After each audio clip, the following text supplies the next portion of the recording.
Rick Davies, claviériste, chanteur et compositeur britannique, est décédé le 5 septembre 2025 à son domicile de Long Island, dans l'État de New York. Il avait 81 ans. La cause de sa mort est un myélome multiple, une forme de cancer du sang diagnostiquée dès 2015. Cette maladie avait déjà contraint Supertramp à annuler une grande tournée cette même année. Rick Davies était surtout connu comme cofondateur du groupe Supertramp, formé à la fin des années 1960. Avec Roger Hodgson, il a constitué l'un des duos de composition les plus marquants du rock progressif et du pop-rock. Tous deux ont écrit la majeure partie du répertoire du groupe, Davies étant à la fois chanteur à la voix grave et musicien reconnu pour son jeu de clavier distinctif, en particulier sur le piano électrique Wurlitzer. Né Richard Davies le 22 juillet 1944 à Swindon, en Angleterre, il grandit dans un environnement ouvrier. D'abord batteur, il se tourne ensuite vers le piano et l'orgamonde, instruments qui deviendront sa signature artistique. Son intérêt pour le jazz, le blues et le rhythm and blues a fortement influencé son style musical. En 1969, il bénéficie du soutien financier de Stanley Auguste Miesga, un mécène néerlandais, qui permet la formation d'un nouveau groupe. Ce projet évolue rapidement pour devenir Supertramp. Peu après, Davies rencontre Roger Hodgson, et tous deux établissent une collaboration qui marquera durablement l'histoire du rock. La complémentarité entre les deux musiciens devient la force du groupe. Hodgson apporte une voix aiguë et des compositions mélodiques, tandis que Davies ancre l'ensemble avec son timbre grave et des influences blues et jazz. Cette combinaison produit un équilibre original entre légèreté et profondeur, qui fera le succès de Supertramp dans les années 1970. Leur travail commun se concrétise particulièrement à partir du troisième album, Crime of the Century, sorti en 1974. Ce disque est considéré comme un classique du rock progressif, avec des titres comme Dreamer et School.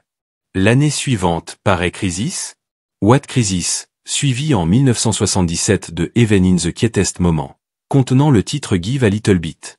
Enfin, en 1979, l'album Breakfast in America marque l'apogée du groupe, devenant un succès mondial avec plus de 18 millions d'exemplaires vendus. L'album Breakfast in America, sorti en 1979, constitue le point culminant de la carrière de Supertramp. Il se classe numéro 1 aux États-Unis et au Canada et reste plusieurs semaines en tête des classements internationaux. Parmi les titres les plus connus figurent The Logical Song, Goodbye Stranger et Take the Long Way Home. Cet album vaut au groupe 2 Grammy Awards et contribue à asseoir sa réputation mondiale.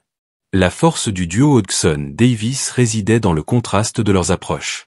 Roger Hodgson proposait des compositions lumineuses et accessibles, portées par une voix claire et aiguë, tandis que Rick Davies offrait un style plus sombre, marqué par le blues et le jazz, avec une voix grave et puissante. Cette opposition artistique se retrouve dans des morceaux comme Dreamer et Bloody Well Right, sortis en 1974, qui illustrent parfaitement l'équilibre entre légèreté et profondeur sonore. Rick Davies est à l'origine de plusieurs compositions marquantes du groupe, parmi lesquelles Goodbye Stranger, Bloody Well Right, Rudy, ou encore Downstream. Il se distingue également par son interprétation de morceaux plus ambitieux, comme Crime of the Century, l'un des titres emblématiques de l'album du même nom. En 1982, le groupe sort l'album Famous Last Word, qui marque la fin de la collaboration entre Davies et Hodgson. L'année suivante, Roger Hodgson quitte Supertramp pour se consacrer à une carrière solo. Rick Davies devient alors le seul membre fondateur restant et prend la direction du groupe. Malgré ce départ, Supertramp poursuit son activité. En 1985, l'album Brother Where You Bound voit le jour. Cet opus, plus long et plus expérimental, comporte une participation du guitariste David Gilmour, membre de Pink Floyd. La chanson-titre, longue de 16 minutes, témoigne de l'orientation politique et artistique de Davies, qui prend alors les rênes du groupe. En 1987, l'album Free a Bird est publié, mais ne rencontre pas le même succès commercial. Dans les années 1990, Rick Davies continue à faire vivre Supertramp avec de nouvelles formations. En 1997, sort l'album Some Things Never Change, qui connaît un accueil favorable en Europe. En 2002, Slow Motion devient le dernier album studio du groupe. Davies privilégie ensuite les tournées et les concerts, notamment en Europe, où Supertramp conserve un public fidèle. Au début des années 2000, Supertramp ralentit son activité discographique, mais continue de tourner régulièrement. En 2010, le groupe organise une grande tournée internationale baptisée 70 à 10 tours, célébrant les 40 ans de carrière depuis la formation du groupe en 1970. Cette série de concerts rencontre un succès notable, notamment en Europe, où la popularité de Supertramp reste très forte. Cependant, en 2015, Rick Davies annonce publiquement qu'il est atteint d'un myélome multiple, un cancer de la moelle osseuse affectant les plasmocytes. Ce diagnostic entraîne l'annulation immédiate de la tournée qui devait avoir lieu la même année. À partir de ce moment, Davies se retire de la vie publique et met un terme aux activités internationales de Supertramp. Le myélome multiple est une maladie grave, caractérisée par une prolifération anormale de cellules dans la moelle osseuse. Elle entraîne des douleurs osseuses, une fatigue chronique et une vulnérabilité accrue aux infections. Le traitement impose souvent une chimiothérapie lourde et parfois des greffes de cellules souches. Rick Davies suit plusieurs années de soins, ce qui l'empêche de remonter sur scène. En parallèle, il continue néanmoins à jouer de la musique dans un cadre plus restreint. Installé depuis longtemps à Long Island, dans l'État de New York, il se produit localement avec un petit groupe appelé Ricky and the Rockets. Ses activités, plus confidentielles, témoignent de son attachement constant à la pratique musicale, même en dehors du contexte de Supertramp. Marié à Sue Davis, qui devint le manager de Supertramp dès 1984, Rick Davies a vécu aux États-Unis à partir des années 1980. Le couple est resté discret, loin de la médiatisation, et Davies s'est forgé une réputation d'homme réservé, préférant laisser son travail musical parler pour lui. Contrairement à d'autres membres du groupe, il a donné peu d'interviews et évité l'exposition médiatique, privilégiant la scène et le studio à la sphère publique. Après plusieurs années de lutte contre sa maladie, Rick Davies s'éteint le 5 septembre 2025 à Long Island, à l'âge de 81 ans. L'annonce officielle de son décès est faite le 8 septembre par le Supertramp Partnership, structure qui gère l'héritage et l'image du groupe. Rick Davies laisse derrière lui une discographie riche, qui a marqué plusieurs générations de musiciens et d'auditeurs. Avec Supertramp, il participe à la création de 11 albums studio entre 1970 et 2002. Les plus marquants incluent Crime of the Century en 1974, Even in the Quietest Moment en 1977, Breakfast in America en 1979 et Brother Where You Bound en 1985.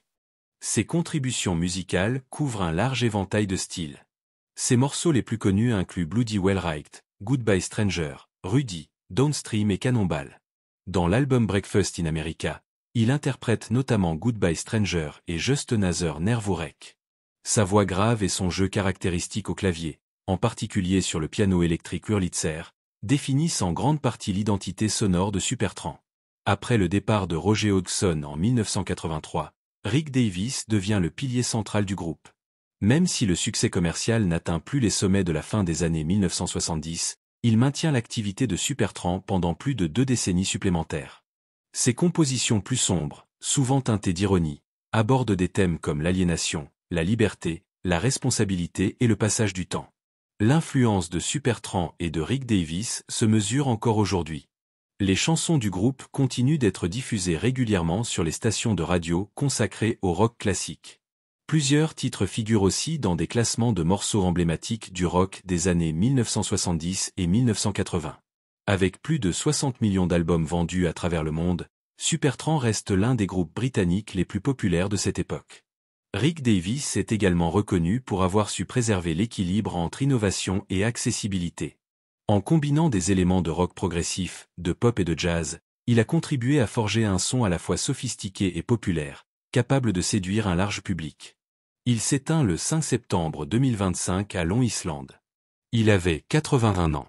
Sa carrière, qui s'étend sur plus de 50 ans, illustre une persévérance artistique rare et une capacité à maintenir une cohérence musicale malgré les changements de line-up et l'évolution du paysage rock. Rick Davies reste dans l'histoire comme cofondateur, chanteur et claviériste de Supertramp, et comme l'un des artisans d'un son qui continue de marquer durablement la musique rock.